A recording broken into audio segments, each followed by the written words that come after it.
franchise on the basis of one man, one vote. They want political independence. We have made it very clear in our policy that South Africa is a country of many races. There is room for all the various races. The idea of a democratic and free society, it is an idea for which I hope to live for and to see realized. But my Lord, if it needs be, it is an idea for which I am prepared to die. And that, of course, the late, great Nelson Mandela talking about the ideals for which he was prepared to live and die for, and saying that as a nation, there is enough place, there's a space for everybody in this particular nation. And today, of course, we commemorate a world-marked International Mandela Day. And we're talking about some of the issues that we are still grappling with as the nation of Mandela. Reconciliation, one that we've spent quite a bit of time in the previous segment talking about. And I just want to round that particular segment of the discussion up and then talk to the land question. We're going to talk about reparations. We're going to talk about restitution, and particularly in the context of District 6, but of course this speaks to many other communities in the country as well. But coming back here to the District 6 Museum, which is where we're coming from, and we've got a good representation of, you know, the young and the not so young anymore, talking to us about how they feel about the matters we are discussing this morning. So I want to go to the back of the room here and speak to some of the young people here this morning, just on their thoughts on reconciliation. You have the mic, you can just give me your name and tell me how you feel about the discussion that we've been having thus far, and what does reconciliation mean to you? My name is Irma Titus. I'm from Bonteheuwel. I work at the museum in the education department, and I think before anything else is said, what is important to note is that Mandela is dead, not apartheid. And I'm saying that not in principle, but there is still lots of legislation and laws that provide for structural violence. Specifically last night there was an eviction, the day before they were in Bonteheuwel, and the day before there was an eviction in Hanover Park. And people's constitutional rights, human rights are being violated. They are being displaced while the city is finding homeless people. So it is a crisis. We are at war not because of gang violence, but because of the attack that the state has declared on our people. Irma, let me take you back to your opening statement there. You say Mandela is dead, apartheid is not dead. Unpack that for us a little bit more. I think I identify with what the lady in the front said earlier about particularly colored people who cannot admit that they did receive preferential treatment under legislated apartheid. And so when we talk about apartheid, it is important to talk about it in the present and take the lessons of the fact that the issue is no longer racism, the issue is class. And when we talk about racism in the context of apartheid, we are perpetuating a lie. We need to talk about the class issue and about how the working class people in all townships, I mean, I spoke to just the other day with a young so-called colored person who doesn't identify Heidevel as a township. And so, for all intents and purposes, I want to clarify, a township is any place where people were forcibly removed to, whether you are colored or whether you are black. And it is characterized by poor policing, poor housing, and poor access to education. Let me move to the other side of that back row and get your sentiments. Give us your name and tell us how you respond to that, or what your thoughts are. My name is Princess. I'm from Good Hope Seminary High School. I would like to begin with the words that destroying is easy, rebuilding is hard. So regarding the reconciliation, yes, people may have came out and spoke, but nobody truly forgave and nobody really truly forgot. Because now when you're born, you don't even have to know what apartheid is. like, at first you don't see color. Then you realize that, okay, there are certain people who get to live in certain areas and it's the same color, and you're wondering, how did that happen? Then as a history student, you go through all the histories, the things that happened, and you realize that equality is not there. They say democracy and there's equality, but you do not see equality because we are not equal. So with reconciliation, we should have started making everybody feel equal. Everything should have been equal from the beginning, so the youth of today won't see that, okay, there's a difference. I have a certain place that I should be in. It should be like we're all on one foundation. At the moment, there are different ladders and we're at the bottom. So we had the Nelson Mandelas, we had those who came before him, and those who are of his peers. They did what they had to do, some would say. So where did we drop the ball? You have the mic, ma'am. So I think that firstly they dropped the ball in 1994. The ANC dropped the ball since then. And I just want to firstly just say something and add to that. Alan Busak said that we're currently living in a cheap democracy, a cheap freedom, and I want to bring that to a cheap reconciliation. My comrade over here said that reconciliation is defined as restoring friendly relations. When has there ever been friendly relations between certain groups, white people and people of color? As I also think a big reason why we're stuck, why we're stagnating, is because we're afraid to have open, honest conversations about race. There's nothing wrong with saying someone's white. There's nothing wrong with saying someone's black. We are looking at the systemic structures that keep those labels or give those labels power. So just on that, in terms of moving forward with reconciliation, I think that we need to start having open and honest conversations, and also in order for reconciliation to take place, in order for forgiveness to take place, there needs to be a party who is apologetic. There needs to be a party who feels guilty and who is asking for forgiveness. And I think all of us can agree here in this room when we say that white people did not come to the table in 1994 and since then. White people have allowed us to accommodate their guilt, and I'm saying that as people of color, we've accommodated white people's guilt. We make the conversation, we turn the conversation into making them feel comfortable around apartheid, around racism. So I think that in terms of moving forward with the reconciliation process, can we start being honest? Okay, let's start being honest. And you raise a few very important points around the systemic issues that make this also, somewhat of a difficult process. And during the break, we were having a discussion about how, yes, there is the individual level of acceptance and accountability, but then we also cannot forget that this was a systemic process that was driven by an entire state to oppress and suppress certain parts of this nation. So how do we deal with that? You start us off on the authentic conversation right now. Where do you want us to take this conversation right now? In the simplest form, in 1994, black people were given political power, but we were not given economic power. And until we get economic power, this conversation in itself is irrelevant, because there cannot be freedom without economic power. Okay, let me move it. So where? How do we get economic power? What's supposed to happen? I mean, I think this alludes to the question of land, I guess, because unfortunately, like, industries aren't built in the clouds, they're built on ground, and land, in as much as we have a sacred relationship with land, especially given our history of displacement and dispossession, land also feeds us. Land also, for some, has ancestral significance and profoundness, and I think that our growing detachment, I guess, with land is resulting, I mean, there's obvious socio-economic issues, which is why we have people cramped up in townships and living in overpopulated and inhumane conditions, because that's a land question.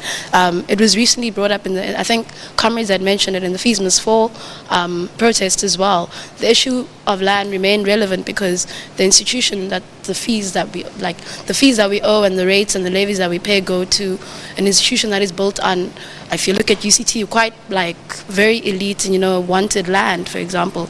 And I think that maybe speaking onto the issue of the structural and interpersonal and how we speak about race in South Africa today, where someone like Penny Sparrow can gain traction over a Facebook post and become a viral sensation in overnight, for example, instead of like, so the focus, how we understand race is basically instances of one person doing X to another person, Penny doing this, Adam, I don't know what his name is, doing that. And I feel that takes attention away from dealing with the structural issues of racism and understanding the existence of township in and of themselves as racism, as understanding homelessness as racism, more than critiquing the mere finding of homeless people. Them being homeless is an act of racism.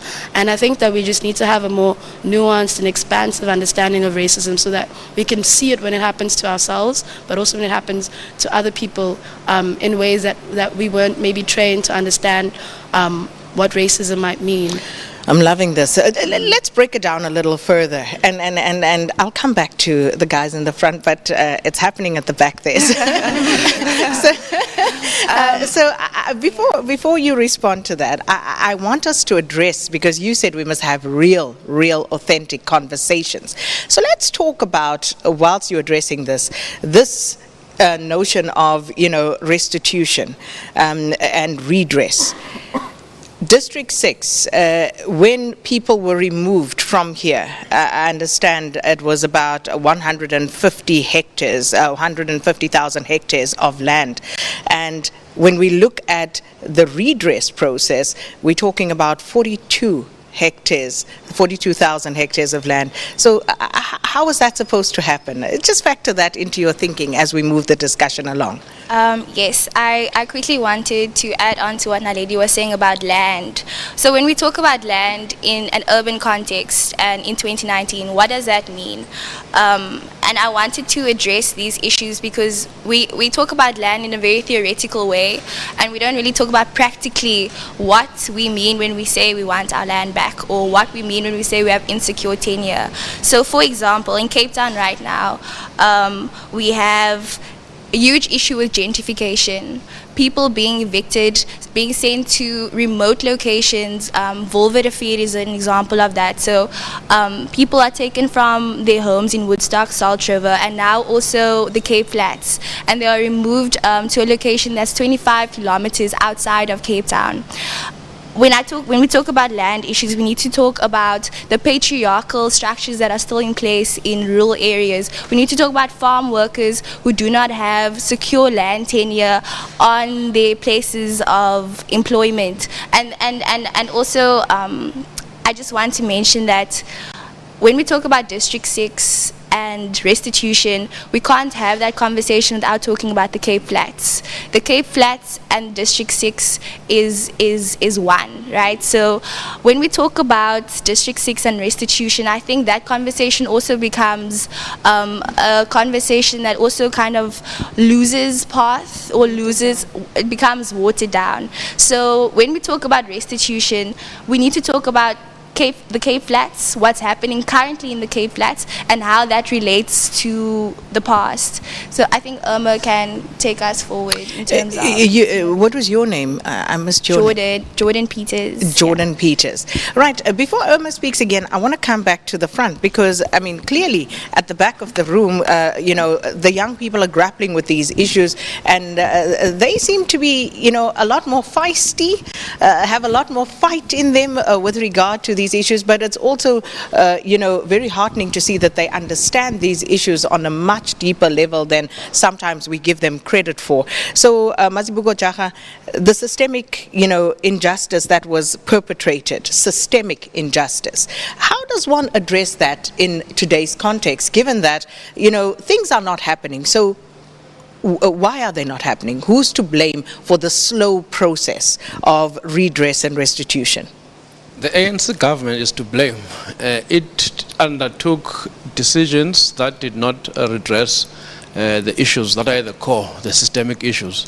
it must redistribute land. It's got the power to do that. It didn't have to wait for the EFF to make noise on expropriation. Right now, the ANC government can redistribute land on a massive scale. It doesn't have the political will. Secondly, the ANC government can and should impose a wealth tax. But over and above that, the Apartheid government had a tool called prescribed assets. It prescribed to financial companies where they should invest in public infrastructure and in other public goods. The ANC government is running away from that still. Yes, they have a resolution on that, but they're taking too long. So ultimately, the real fault lies with the actions and policies of government. That's where the heart of the issue lies. But now... So where does that leave you and I and everybody else in this room in terms of our culpability in all of this? That's exactly what I was coming to. We need to do as Mandela had said. If the ANC is failing, we need to challenge it in a fundamental way. We're not marching, we're not angry about economic inequality, we're not angry about unemployment. We're angry only when someone dies because of crime. But that crime, the source of that crime is precisely because people are hungry, people are desperate. So as society, we really need to stand up in the way that Fees Must Fall rose up, in the way that workers in Marikana stood up to really put pressure.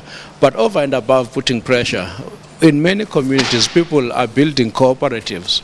People are trying to use the land in effective ways. So those things need to be supported on a massive scale. And that's the challenge that faces us as ordinary people. Right, and these are the discussions, of course, that we must have with regard to, again, it's okay talking about the individual level of accountability, but if things are going to change, they're going to have to be changed at a systemic level where the government needs to take responsibility for what is or perhaps what is not happening.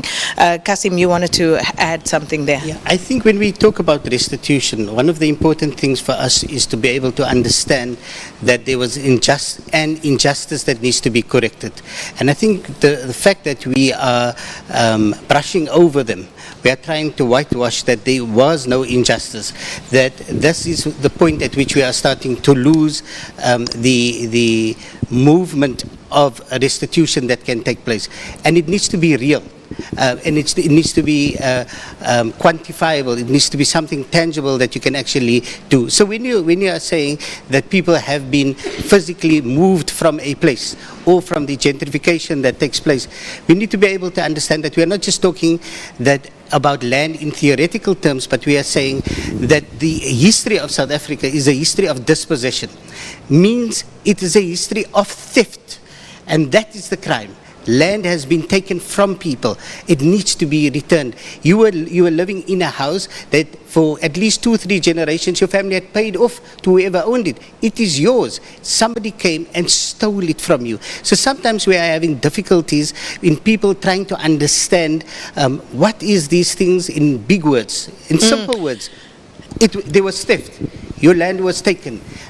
You were physically hurt. You were imprisoned. I need these things to be corrected. That is what we are wanting from restitution. And what we don't want is for people to trivialize our feelings, to say, to put it aside and move forward and tell us things that we need to build the economy, build the nation, build forward. Hey, I have got nothing to build it with.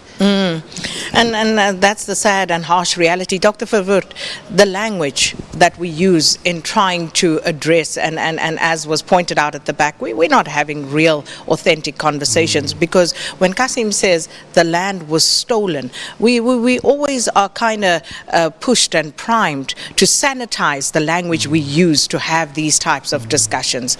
Was the land stolen? I agree with that. I mean, I think we need to actually be willing to go into that experience. I'm talking about people that come from my background, that we tend to become defensive too quickly. We tend to focus on our own experiences too quickly. We need to zoom out, look at the whole colonial history, look at the segregation, look at apartheid, and actually track and clearly acknowledge how we were systematically privileged during that process on many, many levels, including the land, but also education, access to wealth, access to good health, all of those areas that we were systematically privileged. And I think we need to find a way to step more into the pain represented by what people are talking about here. Was the land stolen, Dr. Verwoerd? Yes, yes. I would say that we actually, in a political way, you can put nice words around it, and you can actually try and legitimize it in all kinds of different ways. But there's a raw truth to that experience that Kasim has just said. And people like me, we need to step into that and face that. So if the land was stolen, Fred, and, government has acknowledged that, tried to return some of that stolen land to the people coming back, and we are, of course, I perhaps just need to remind our viewers at home, using District 6 as this microcosm, people have been told that they will be returned. And we heard earlier on from Joanne, she's one of the very few people who have had, her mothers at least had the opportunity to come back home, but for many others that remains an illusion. It's a dream, it's elusive. So why is that not happening, and what are you doing to make sure that it does happen? Well, I must tell you that I still have a land claim on behalf of my mother, land claim number R28, that is still there, it hasn't been given back. And yes, there's a lot of problems that goes around this. But I just also want to touch on the issue of, the ANC drove with a lot of other, a few other organizations, whether it's the PAC, the Unity Movement, AZAPU, brought us our liberation. And we now blame them for everything else. They gave us our constitution. But these were bold men and women who went to prison, who died for our liberation. We as a society have to pick up and go from there. We can't just keep on looking back. We blame the ANC for everything. The forced removals that was talked about is in Cape Town. ANC, it's not in government in Cape Town. The ANC has given us a constitution, it's given us the laws and legislation, and we as a society have to pick ourselves up and move forward. Yes, I can't even imagine the pain that people have gone through who have died in Australia, who have spent years in prison, who've been tortured, who've been thrown off buildings by a apartheid regime. I can't imagine that. I was just forcibly removed out of District 6. But there are many other places where people were forcibly removed. Even in Cape Town, people were moved out of Blowflay to Nyanga. They were kept on the move all the time, so we couldn't grow deep roots. Our houses were stolen from us, yes. So we couldn't have, our families can't have any intergenerational wealth. And intergenerational wealth is important so that we could move on and help families to move on. But you look at the migrant societies that is here, whether it's Pakistanis or whether it's Somalis, they get together and they rebuild themselves in a new country, in a foreign country. What is it about our South Africans that always look to government? Government's got to do this, government's got to do that. Government's created an enabling environment.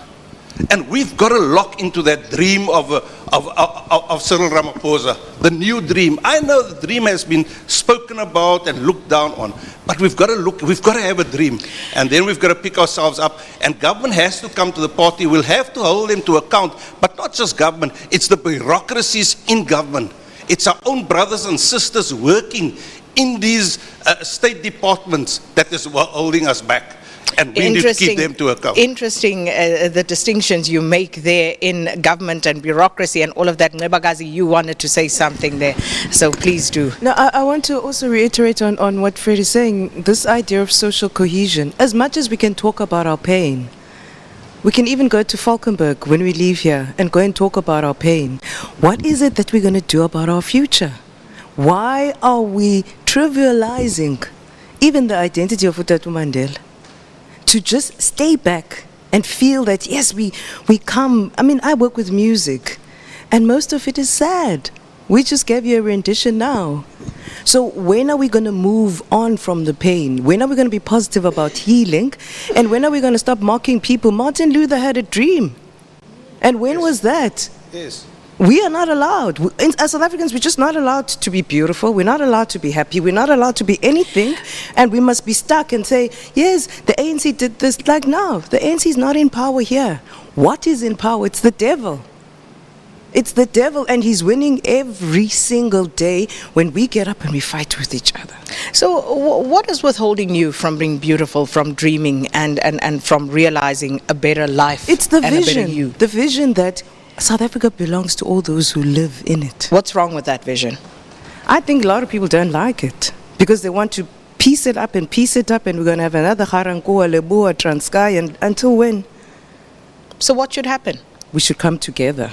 How do we come together? We grieve together, we move forward together, and we dream together, we reimagine together.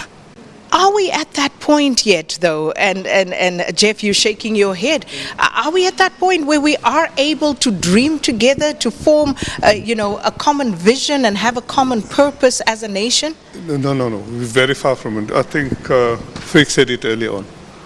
One of the things that we as South Africans that made us to be where we are is we are trying to avoid pain. We don't want to go through pain. It's like being a teenager and not wanting to have pimples. You cannot avoid it. You cannot put creams to disguise it. That's what we've been doing for the past 25 years. We have been putting this foundation over our pimples. We do not want to see ourselves for who we are.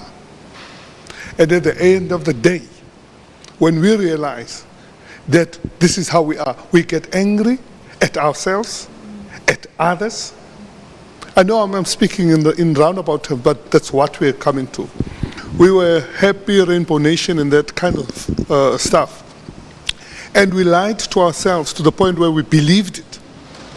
And when we realized that this is a lie, we don't want to confront ourselves and say, as you say, what did we do wrong? We start blaming him and the others. And we start blaming people who are coming from outside South Africa. We blame the Pakistanis, the Somalis, and all of that. We start fighting amongst ourselves. You colored, you black. You're supposed to go to the Transkei, you suit with that. Because we never dealt with these things, as Masibugo said earlier on. The point is, sorry Sakina, we need to be realistic. All right. Mandela's Day is a day that is supposed to help us reflect truthfully on these issues and say, what is it that we're supposed to do? All right. Let's try and tap into some more Mandela wisdom on this day. As we move through the program, we'll intersperse it also with quotes and sayings of the late great statesman as we have this conversation and trying to tap deep into what it is that we need to do to channel that inner Mandela for a better South Africa. I again repeat that I have throughout my life, as I pointed out in the Livonia trial, I have fought very firmly against white domination. I have fought very firmly against black domination. I cherish the ideal of a new South Africa. Let us now work together, proud of the fact that we have liberated not only coloreds, Indians, and Africans. We have liberated whites as well. And there we heard it from Nelson Mandela. We have